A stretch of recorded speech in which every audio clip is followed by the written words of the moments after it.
Today's legendary lost sector is Perdition and is one of the more difficult lost sectors because of so much void damage many of the enemies deal, which does 50% more damage than normal to you because of the modifier. In this lost sector, we need to play a little more slowly and defensively than usual, but in this video, I'm going to go over the loadout I use and the path I take every time for faster and safer runs.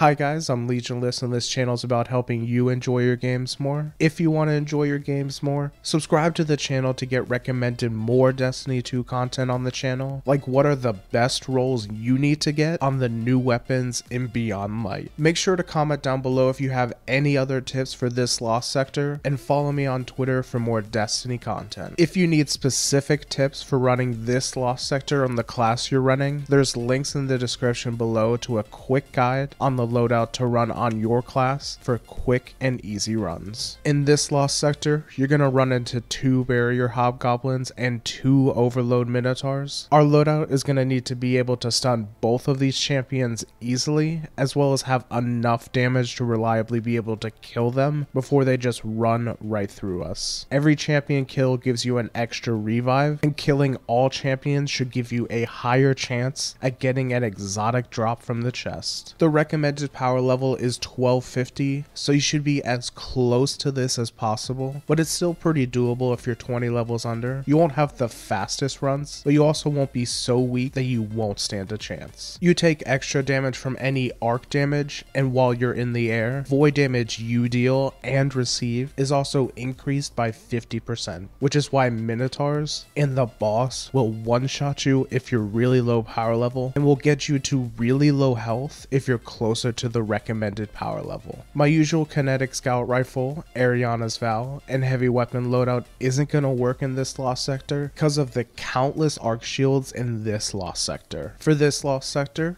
I recommend a kinetic scout rifle still, but you should then run an arc SMG or pulse rifle and a void heavy weapon of your choosing. For this season, auto rifles and scout rifles are the only weapon types that can disrupt overload champions, but relying on auto rifles to disrupt these Minotaurs, teleport around a bunch, makes them a terrible option. I cannot recommend enough that you get a kinetic scout rifle, like the Night's Watch from Gambit, so you can disrupt the Overload Minotaurs easily, as well as just having a good option to kill enemies from farther away. For your heavy weapon, you can use Truth, a legendary void rocket launcher, Falling Guillotine if you're feeling risky, the Deepstone Crypt LMG called Commemoration, or a void grenade launcher with spike nades. Whichever you feel most comfortable with, you should use because you get an extra 50% of damage for using a void weapon. You can also run this season's mods on your class item called Surge Eater and Thermal Overload. This combo disrupts overload champions if you damage them with a solar or stasis grenade, and when you disrupt the champion, you get your grenade back. This combo lets you use your grenade to stun and then get your grenade back instantly. A good option might be to also run Concussive Dampener and void damage resistant armor mods to reduce the incoming void damage you'll take. You'll want to make sure you have Overload Scout Rifle and either anti-barrier SMG or anti-barrier pulse rifle mods equipped to your gauntlets. For those of you that don't want to use a solar subclass for the Surge Eater and Thermal Overload combo, another very strong build is to use a void subclass like Ward of Dawn on Titan, Nova Bomb on Warlock, or Tether on Hunter combined with a seasonal artifact mod called Spoils of War. Spoils of War is a very strong class item mod that guarantees a heavy brick when you finish a champion. With 4 total champions in this lost sector, that's a guaranteed 4 heavy bricks. For those of you using a void LMG or grenade launcher, you'll pick up enough ammo that you can use your void heavy weapon as more of a primary weapon. When you start the lost sector, there's a bunch of arc shielded harpies flying around and a Hydra that can do a lot of void splash damage to you if you're not careful. You'll want to use your arc pulse rifle or SMG to break these shields and then finish up the kills with your primary. Once you kill these harpies, damage the Hydra as much as you possibly can. If you're able to kill it here, do so to do yourself a favor from having to deal with it later. Once the harpies are dead and the Hydra moves on, some more harpies and an Overload Minotaur spawn. Take care of the trash enemies first, if you can, before taking out the champion. If the champion comes after you, prioritize disrupting it. Once you've killed the champion, head to the next room where another Overload Minotaur will be. You'll want to bring this champion down the stairs you just climbed so you can face it alone without a bunch of other enemies shooting you. While it's alone, it shouldn't be too difficult for you to disrupt it and kill it with your void heavy weapon. After the champion is dead, you're just gonna pick off enemy after enemy as safely as you can because there's a lot in this room. Try and pick off the Hydra if it's still alive from safety, or it'll be a pain for you to be able to move around with its constant void splash damage. The wyverns are some very big threats in this room as well. Their void blasts will leave you with almost no health and can easily one-shot you if they hit you while you're in the air. Getting close to them can be difficult if you're running a sword, so you're going to want to sneak up on them using cover. If you can take them out from range, I like to do about 50 to 60% of their health and then finish them for the fast kill and to save some ammo. Outside of the champions and the Hydra mini boss, the two wyverns are easily the most powerful enemies in the room, even more powerful and annoying than the Minotaurs. You're going to want to save the two barrier Hobgoblins for last and then take them out one by one. Do damage to them, pop their barrier with your arc SMG or pulse rifle, and then finish killing them. Once this room is cleared, it's time to face the boss and the enemies that spawn with the boss. You'll get a lot more arc shielded harpies, more goblins, and a couple hobgoblins. Kill them as safely as you can and deal damage to the boss when you're able to without getting destroyed by the boss's void weapons or the trash enemies around the boss. When you get the boss's health down enough, more enemies will spawn. Repeat what you did again, damage the boss, and then prepare to fight one more wave of enemies unless you can kill the boss before they spawn. Play your cover because the boss's void splash damage can still reach you, and if you pop your head out while you're low, you can get finished by the trash enemies shooting at you. If you're a low power level, just take your time and patiently take everything out one at a time and do damage to the boss when you safely can. A longer run where you don't wipe and have to restart is better than a run you rush and don't get any rewards from. You should have plenty of revives in case you die a few times, especially as you get more revives from killing the champions. Just take your time going through the lost sector and focus on staying alive more than optimizing DPS or clearing away enemies. If you reach 15 minutes on the timer, you'll lose all revives you have, so if you die again before opening the chest, you'll wipe and have to start over completely. If you need more specific tips for going through this lost sector on the class you're running, in the description below is a link to a video that will show you how to easily go through the lost sector on your class and what loadout to run to have some quick and consistent runs. Make sure to subscribe to the channel if you want to enjoy your games more, like this video to help me out, and follow me on Twitter for more Destiny content. Thanks for watching.